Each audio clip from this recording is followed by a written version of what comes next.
Gold, trusted gold buyers. మీరు తాకట్టు పెట్టిన బంగారాన్ని విడిపించి ఈ రోజు ఉన్న మార్కెట్ ధరకు కొనబడను.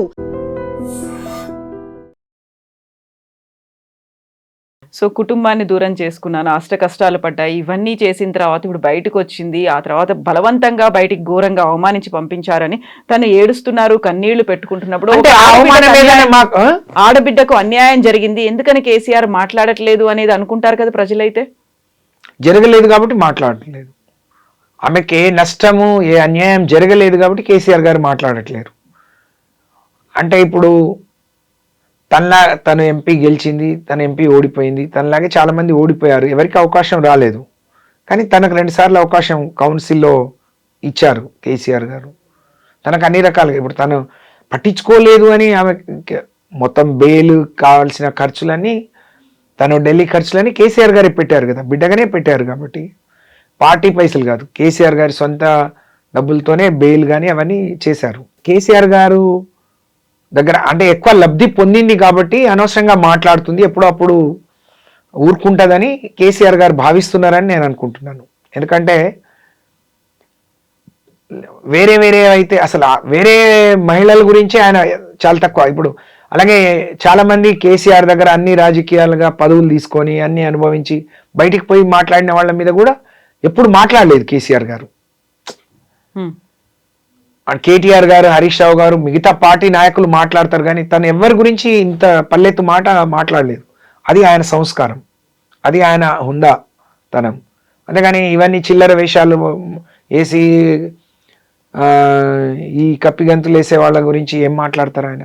ఇప్పుడు ఆయన అంటే వాళ్ళ గురించి మాట్లాడి పల్చన కావటం కూడా సరైనది కాదని నా భావన. మాట్లాడకూడదు, కేసీఆర్ గారు మాట్లాడకపోవటమే మంచిది. అదే సమాధానం. సస్పెన్షన్ తర్వాత జనం బాటలో నిన్న మండలిలో మాట్లాడిన తర్వాత తనే ఒక పార్టీ పెట్టుకుంటాను అని చెప్పినప్పుడు పార్టీ పెట్టిన తర్వాత విపరీతమైనటువంటి ఆరోపణలు విమర్శలు ఇంకా ఎక్కువ అవుతాయి కదా, అప్పటికి కూడా ఆన్సర్ ఇవ్వరా కేసీఆర్? చాలా పార్టీలు పుట్టినాయి, కాలగర్భం చాలా. తెలంగాణ అంటే మనం రాజకీయాల్లోకి వచ్చినప్పటి నుంచి మనం పుట్టి పెరిగి ఇప్పుడు ఇన్నేళ్లలో అనేక రాజకీయ పార్టీలు పుట్టాయి. ఒక సరి అయిన లక్ష్యం కోసమో సరి అయిన ఒక డైరెక్షనో లేకపోవటం కావచ్చు, లేకపోతే అదే ఒక లక్ష్యం, నిర్దిష్టమైన లక్ష్యం అంటూ లేని పార్టీలు చాలా పుట్టినాయి, కాలగర్భంలో కలిసిపోయినాయి. ఈ ఉమ్మడి రాష్ట్రంగా ఉన్నప్పటి నుంచి అంటే ప్రధానంగా చెప్పుకోదగ్గ ప్రజా సమస్యల మీద నిజంగా ప్రజల గుండెల నుంచి పుట్టిన పార్టీలు అంటే ఒకటి కేసీఆర్ పెట్టిన టీఆర్ఎస్ ఆ రోజు, అలాగే స్వర్గీయ ఎన్టీఆర్ పెట్టిన తెలుగుదేశం తప్ప ఏది నిలవలేదు. అంత గొప్ప స్టార్ అని చెప్పుకునే చిరంజీవి గారు పెట్టినా అది కాలగర్భంలో కలిసిపోయింది కదా. కాబట్టి తను కూడా పార్టీ పెడుతుంది, చూద్దాం. తప్పకుండా ఒక శక్తిగా మారదంటారా? ఆమె ఇప్పుడున్న శక్తిలో, ఇప్పుడున్న ఆమెకు వచ్చిన దీంట్లో 10వ వంతన్నా తన పార్టీ ద్వారా కానీ తన ద్వారా తను గెయిన్ అయితే మంచిది కావాలని నేను కోరుకుంటున్నాను కూడా. ఒక ఆడపిల్లగా నిజంగా తను అంటే ఏ విధంగా తను నాకు గెంటేశారు, గంటే అర్థమే లేదు కదండి. తను ఏం మీనింగ్, ఆమె మాట్లాడే మాటలకి ఏమైనా అర్థం ఉందా?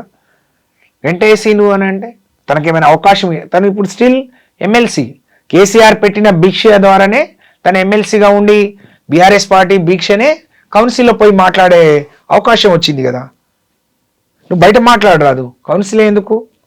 5 నెలల క్రితం రాజీనామా చేసి నిజంగా ఇలా మాట్లాడటం. మరి చైర్మన్ గారు అంటే వారన్నా గౌరవం ఉంది, ఆ చైర్ అన్నా గౌరవం ఉంది మాకు. కానీ మరి నాకు తెలిసి ఇన్నేళ్లలో రాజీనామా చేసి కరెక్ట్ ఫార్మేట్లో పోయిన వాళ్ళు ఎవరు మళ్ళీ తిరిగి సభకు వచ్చి మాట్లాడిన దాఖలా లేవు. మరి తనకు అంత అవకాశం ఇచ్చి మాట్లాడి ఇచ్చేయడం వెనుక మరి వాళ్ళ ఎజెండా ఏందో తెలియదు మాకు. కాబట్టి ఇలాగే అందరికి ఇస్తారా? కవిత గారికి ఇచ్చినట్టే అందరికి ఇస్తారా? అదే నేను ఇందాక చెప్పినట్టు నేను 5 ఏళ్ళు మంత్రిగా పనిచేస్తే నాకంటూ నా శాఖలో అంటే ఒక నా జీవితానికి సరిపడా ఒక సంతృప్తి, ఆత్మతృప్తి మిగిలే విధంగా మేము కొన్ని సంస్కరణలు తీసుకొచ్చినాం. దాని ద్వారా అనేక మందికి లాభం జరిగిందని చెప్పుకోవటానికి మనం సభలో మాట్లాడతాం. తను కూడా తను ఎమ్మెల్సీగా ఉన్న ఈ 2 టర్మ్లలో సభ దృష్టికి ఎన్ని విషయాలు తీసుకొచ్చింది, ఎన్ని దాని వల్ల ప్రజల సమస్యలు పరిష్కరించగలిగిందని మాట్లాడాలి. కానీ బీఆర్ఎస్ మీద, కేసీఆర్ మీద దుమ్మెత్తిపోయడానికి కౌన్సిల్ ఎందుకు, ఎక్కడైనా పెట్టవచ్చు కదా. దానికి సభా సమయం, ఇంత విలువైన సమయాన్ని తన కడుపు మంట కోసమో తన ఉక్రోషం వెలబుచ్చుకోవడానికి ఇవ్వటం అనేది సరైనది కాదు అనేది నా అభిప్రాయం. ఎవరున్నారు కవిత వెనకాల? ఎందుకని కవిత ఇంతలా మాట్లాడుతుంది అనుకుంటున్నారు మీరు? ఇప్పటికే జనాలకు అర్థమై కేసీఆర్ గారు బీఆర్ఎస్ పార్టీ నష్టపోతే, బలహీన పడితే ఎవరికి లాభమో వాళ్ళు ఉంటారు. కవిత గారు నిజంగా తను రాజకీయ పార్టీ పెట్టాలన్నా లేదా ప్రజా సమస్యల మీద పోరాడాలన్నా ప్రజలకు అనేక హామీలు ఇచ్చి అధికారంలోకి వచ్చిన అధికార పార్టీని విమర్శించాలి. నేను ఆశా వర్కర్ల కోసం పోరాడినా అంటే ఆ రోజు 2000 ఉండే జీతం 9500 చేసింది కేసీఆర్. నేను అంగన్వాడీ టీచర్ల కోసం పోరాడినా అని చెప్పింది ఆమె. కేసీఆర్ రాకముందు 4000 ఉన్న జీతాన్ని 14000 చేసింది కేసీఆర్. ప్రతి ఒక్కరి జీవితాల్లో వెలుగు నింపింది కేసీఆర్. పేదవాడి నుంచి మొదలు పెట్టుకుంటే ఒక పెన్షన్దారు దగ్గర నుంచి ఫస్ట్ టైం బీడీ కార్మికులకు, ఒంటరి మహిళలకు, లేకపోతే కిడ్నీ పేషెంట్లకు, ఇలా చెప్పుకుంటూ పోతే అనేక మందికి 2000 పెన్షన్ వచ్చింది. ఒక కళ్యాణ లక్ష్మి, షాదీ ముబారక్, ఒక పేదవాడి చదువు కోసం అనేక గురుకుల పాఠశాలలు, లేకపోతే విదేశీ విద్య, లేకపోతే అంగన్వాడీ టీచర్ల జీతాలు పెంపు, లేకపోతే అనేక మంది కాంట్రాక్ట్ అవుట్సోర్సింగ్ ఉద్యోగస్తులకు రెగ్యులరైజ్ చేయటం, వాళ్ళకు కూడా పిఆర్సి వర్తింపజేయటం, ఒకప్పుడు ఉన్న ప్రభుత్వ ఉద్యోగులకు జీతాలకు ఇప్పుడు జీతాలు పెంచితే ఒక సామాన్యుడు సంతోషంగా బతకడానికి కావాల్సిన అన్నీ కేసీఆర్ హయాంలో జరిగినాయి. ఇన్ని జరిగాయని చెప్పినప్పటికి కూడా ఇప్పుడు కవిత చెప్పినటువంటి ఇన్ని మాటలు విన్న తర్వాత సొంత కూతురికే అన్యాయం చేశారు. ఒక ఆడబిడ్డ కన్నీళ్లు పెట్టుకొని ఇంటి నుంచి బయటకు వచ్చింది, బలవంతంగా ఘోరంగా అవమానించి బయటికి గెంటేశారనుకున్నప్పుడు ప్రజలు మాట్లాడుకోవట్లేదా?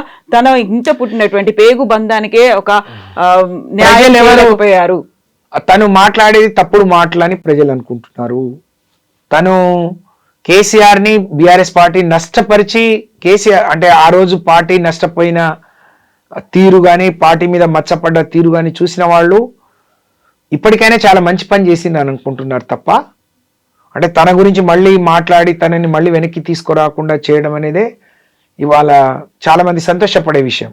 తనేం మాట్లాడింది ఆ రోజు మాట్లాడుతూ, కేసీఆర్ గారి గురించి అంటే మీరెవరు మాట్లాడట్లేరు, అలాంటి పార్టీ ఉంటే ఎంత పోతే ఎంత అని మాట్లాడింది. ప్రజలు ఏమనుకుంటున్నారు? కేసీఆర్ ఇంత గొప్ప ఉద్యమకారుడు, తెలంగాణ సాధించి 10 ఏళ్ళు ఈ రాష్ట్రాన్ని దేశంలో అగ్రగామిగా నిలబెట్టినవాడు, ప్రతి పేదవాడి కష్టం. ఇవాళ ఎక్కడ చూసినా ఒక రైతుకు యూరియా బస్తా దొరకకుంటే కేసీఆర్ని తలుచుకుంటున్నాడు. పండించిన పంటకు గిట్టుబాటు ధర రాకున్నా, కొనేవాళ్ళు లేకున్నా కేసీఆర్ని తలుచుకుంటుండు. ఇవాళ ఒక కేసీఆర్ కిట్ రాకపోతే ప్రతి గర్భిణి కేసీఆర్ని తలుచుకుంటుంది. ఇంతమంది తలుచుకునే కేసీఆర్, ఇంతమంది గుండెల్లో ఉండే కేసీఆర్ మరి తనకు నష్టం చేస్తారని, సొంత బిడ్డకే నష్టం చేస్తారు. కోట్ల మంది గుండెల్లో ఉండే కేసీఆర్ సొంత బిడ్డకు నష్టం చేస్తారు అంటే ఎవరు నమ్ముతారండి?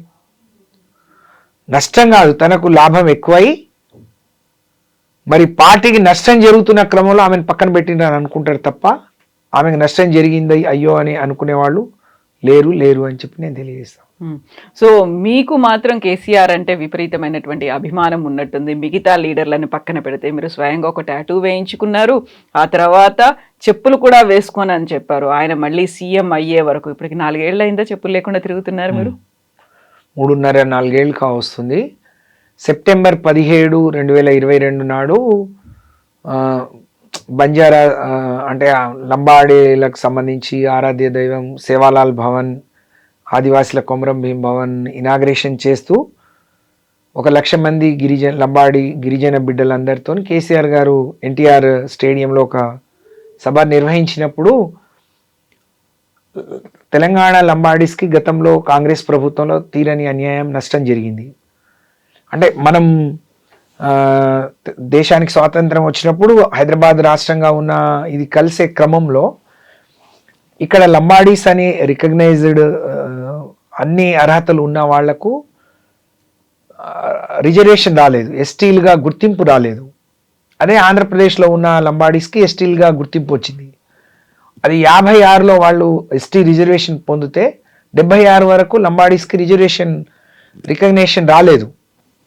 అనేక పోరాటాల తర్వాత కేంద్ర ప్రభుత్వం ఒక కమిటీ వేసి వాళ్ళు తప్పు జరిగిందని గ్రహించి 76లో లంబాడీలకు ఎస్టీ జాబితాలో చేర్చారు. ఎస్టీ జాబితా అంటే రిజర్వేషన్ అవకాశం కల్పించే క్రమంలో 76లో 4% ఉన్న మాకు 4% రిజర్వేషన్ వచ్చింది. 86లో స్వర్గీయ ఎన్టీఆర్ అధికారంలో ఉన్నప్పుడు 10 ఏళ్ళు అయింది అని రివ్యూ చేసి 6% పెంచారు. 86 నుంచి 2022 వరకు దాదాపు 36 ఏళ్ళు 35 ఏళ్ళు మేము జనాభా పెరిగినా మా రిజర్వేషన్ పెంచలేదు ఎవరు. అనేక పోరాటాలు, అనేక ఉద్యమాలు, అనేక ప్రభుత్వాలు, అనేక రాజకీయ పార్టీలు వాళ్ళ మేనిఫెస్టోలో రిజర్వేషన్ అంటే జనాభా దామాషా ప్రకారం పెంచుతామని చెప్పారు, పెంచలేదు. అలాగే అనేక ఏళ్ల మా తండాల గ్రామ పంచాయతీ, మా గూడాల గ్రామ పంచాయతీ ఇస్తామని ఇవ్వలేదు. కేసీఆర్ గారు మాత్రమే దాదాపు 3200 గ్రామ పంచాయతీలు, తండాలు, గూడాలను గ్రామ పంచాయతీలుగా చేశారు. అయితే ఆ సభలో 6% ఉన్న రిజర్వేషన్ని 10% పెంచారు. అంటే 1000 కుటుంబాలకు ఒక ఊరట విద్యా ఉద్యోగాలు ప్రమోషన్లలో. అంటే నా నాయకత్వంలో నేను మంత్రిగా ఉన్నప్పుడు GO 33 ఇచ్చాము. ఆ రోజు అదే సభ మీద కేసీఆర్ గారు గిరిజనులకు దాదాపు 4,09,000 ఎకరాల పోడు పట్టాలు వెంటనే ఇస్తామని చెప్పి నా అధ్యక్షతన ఒక సబ్ కమిటీ వేసి విధి విధానాలు రూపొందించి ఎవరెవరికి ఇవ్వాలి. అప్పటికే ఇది 2006లో వచ్చిన చట్టం 2016 వరకు కూడా 3 లక్షల ఎకరాలకు కూడా ఇవ్వలేదు. కానీ ఒకే రోజు 4,09,000 ఎకరాలకు పోడు పట్టాలు పంపిణీ చేస్తామని అనౌన్స్ చేయటం, 6% ఉన్న రిజర్వేషన్ 10% పెంచడం, తద్వారా 1000 కుటుంబాల్లో గిరిజన, లంబాడి, ఆదివాసి కుటుంబాల్లో ఒక కొత్త ఒక పండగ లాగా వాళ్ళ జీవితానికి ఒక గొప్ప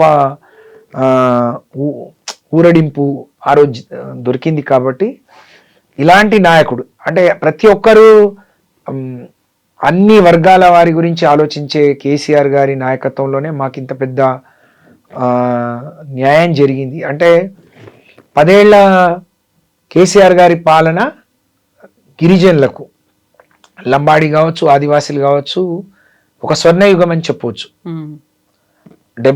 ఎప్పుడో 48-47లో వచ్చిన స్వాతంత్రం ఇన్నేళ్ల తర్వాత మాకు మళ్ళీ తిరిగి ఒక 2 అడుగులు ముందు పడిన సందర్భం అది. ఆ రోజు నుంచి మళ్ళీ కేసీఆర్ 3వసారి ముఖ్యమంత్రి కావాలి, అలాంటి నాయకుడు ఉంటేనే అన్ని వర్గాల వారికి మేలు జరుగుతుందని చెప్పి భావించి ఆ రోజే దీక్ష పూని ఆ చెప్పులు మానేశాను. వస్తారంటారా మళ్ళీ కేసీఆర్? తప్పకుండా రెట్టింపు ఉత్సాహంతో మంచి మెజారిటీతోని.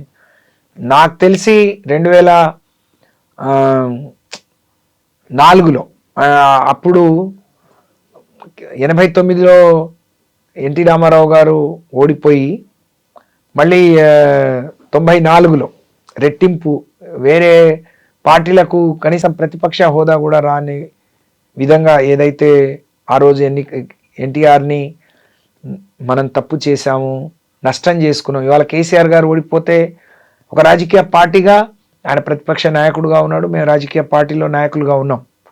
కానీ వాళ్ళు నష్టపోయింది తెలంగాణ సమాజం, తెలంగాణ ప్రజలు. అంటే ఈ ప్రభుత్వానికి ఒక ముందు చూపు లేకపోవడం, లేకపోతే ఒక టీం వర్క్ లేకపోవడం. ఇవాళ మనం యాసంగి తెలంగాణలో చాలా తక్కువ వేసుకుంటాం పంటలు, దానికి కూడా యూరియా సరఫరా చేయలేని పరిస్థితి. ఇంకా ప్రజలు రోడ్ల మీద బారులు తిరిగి నిలబడ్డాను. అంటే ఒక ముందు చూపు లేని, ఒక సమయ స్ఫూర్తి లేని, ఒక టీం వర్క్ లేని ఈ ప్రభుత్వాన్ని మనం చూస్తున్న క్రమంలో ఇవాళ తెలంగాణ సమాజం నష్టపోయింది. కాబట్టి మళ్ళీ కోరుకుంటున్నారు. ఆ రోజు మాకు వచ్చిన మెజారిటీ కంటే మంచి మెజారిటీతోని కేసీఆర్ గారు తిరిగి ముఖ్యమంత్రి అవుతారు, బ్రహ్మాండంగా ఈ రాష్ట్రాన్ని మళ్ళీ ముందుకు తీసుకెళ్తారు. కానీ మా బాధ అంతా ఈ 5 ఏళ్ల అధికారంలో 10 ఏళ్ళు వెనక్కిపోయింది అనేది బాధ, వేరేం లేదు.